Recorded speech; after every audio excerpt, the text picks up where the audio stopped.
High school basketball in North America has never been more competitive than it is today, but it also comes with its fair share of baggage, most notably reclassification, a controversial practice whereby players have the ability to either expedite or delay their graduation from high school.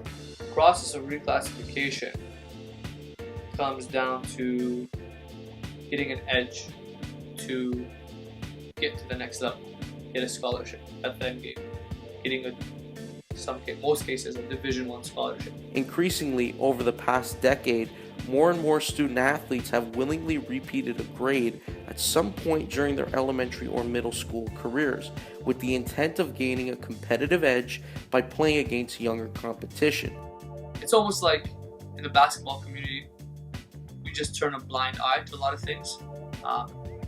And it's like, I don't know if I even said that right, turn a blind eye, but like we basically just ignore it. We ignore the situation, and I don't think it's right, but it's also, for me, coming from a scout's perspective, I don't know, I'm not seeing every kid's birth certificate. You assume that they're playing at a U16 team, that they're U16 age. They're playing in grade 5, playing against 5th graders, so on and so forth, grade 12, etc. So it comes down to morals for sure, and it definitely gives an edge. There's no doubt about it. Longtime Vaughan Secondary School head coach Gus Gymnopoulos isn't particularly fond of the reclassification model, citing improper development as a potential repercussion for players who choose to repeat a grade during their formative years. I think the long-term vision for the majority of those parents is so that their son or daughter can have a competitive advantage over kids that are younger than them, so that they look good.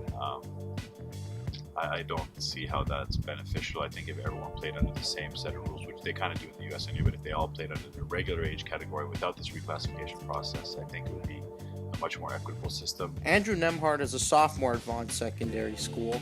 Presently, he is the top-ranked Canadian point guard in the collegiate recruiting class of 2019. This fall, Nembhard will be transferring to Montverde Academy in Lake County, Florida, where he will be classified as a sophomore, not a junior. However, as opposed to graduating high school in 2019, Nembhard can reclassify to the collegiate recruiting class of 2018 and still graduate as a 4-year student athlete. It depends on how I'm playing and what schools are recruiting me and how the feel for the school that I want to go to, depending on that. A number of current NBA players have indulged in the reclassification process, including Canadian superstar Andrew Wiggins. During his senior year at Huntington Prep in West Virginia, Wiggins reclassified to the collegiate recruiting class of 2013, overtaking fellow small forward Jabari Parker as North America's top recruit. Those guys are anomalies. Like, they're going to get to where they want to go despite whatever the rule is. I think it's for the majority of kids that don't fall into that category where the priority becomes athletic achievement and not necessarily academic achievement. And that's, it just says something about the system, because not everybody can be a Carl Towns or Jamal. So what happens to the masses of kids that don't get a chance to compete because they're going up against guys that are 1 year younger and they get weeded out? They can potentially also be good in another year. The growth and popularity of college basketball, both in Canada and the United States, can be attributed to reclassification.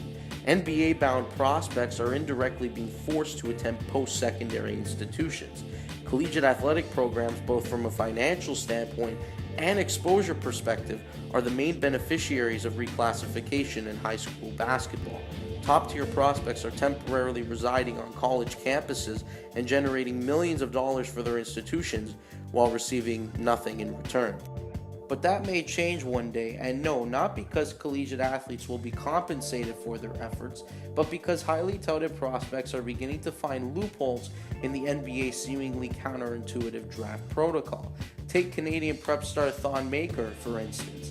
Last June, Maker graduated from Orangeville District Secondary School after completing his first season at the Athlete Institute Basketball Academy.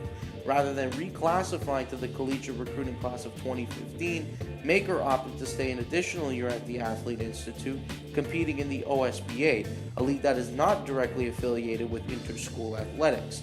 Now 19, Maker is set to enter the NBA draft after being ruled eligible by the NBA under the league's international players policy. which states that foreign prospects must turn 19 years of age during the calendar year of the draft. You gotta credit those involved with getting him through in terms of being savvy to do it with Thon Maker. And again, what happens as a result of it? Do they now create a new rule? Is this a one-time thing? Does he go through? Does he even go through? Like they said it, but does it happen? Anything change from now to the draft? They might make a new rule up in the next month. Who knows? Adam Silver has been very vocal about wanting to even expand it to 2 years of college for the development of the game and having more mature athletes enter the NBA because it's a much younger league now than it was in the past, the one and dones. And Kentucky has that factor, and others looking at it again more into a prep as maybe trying to follow that model. Who knows what happened, but it's definitely a game changer, no doubt. A game changer that may serve as a precursor to a seismic shift in high school basketball. If Thon Maker's declaration serves as any indication, Canada may soon become an attractive destination for young North American superstars who wish to obtain an extra year of seasoning while simultaneously bypassing college. The process of reclassification will continue to shape and mold the competitive disposition of interschool athletics, but the system won't always be the same. The sport of basketball will continue to grow and evolve, casting a shadow of uncertainty over the prevalence of this contentious practice. If there's enough attention put towards it, if there's enough people pushing in one direction, absolutely the system will always change, always adjust, always evolve. So it's just a matter of when and what, but what does it change to?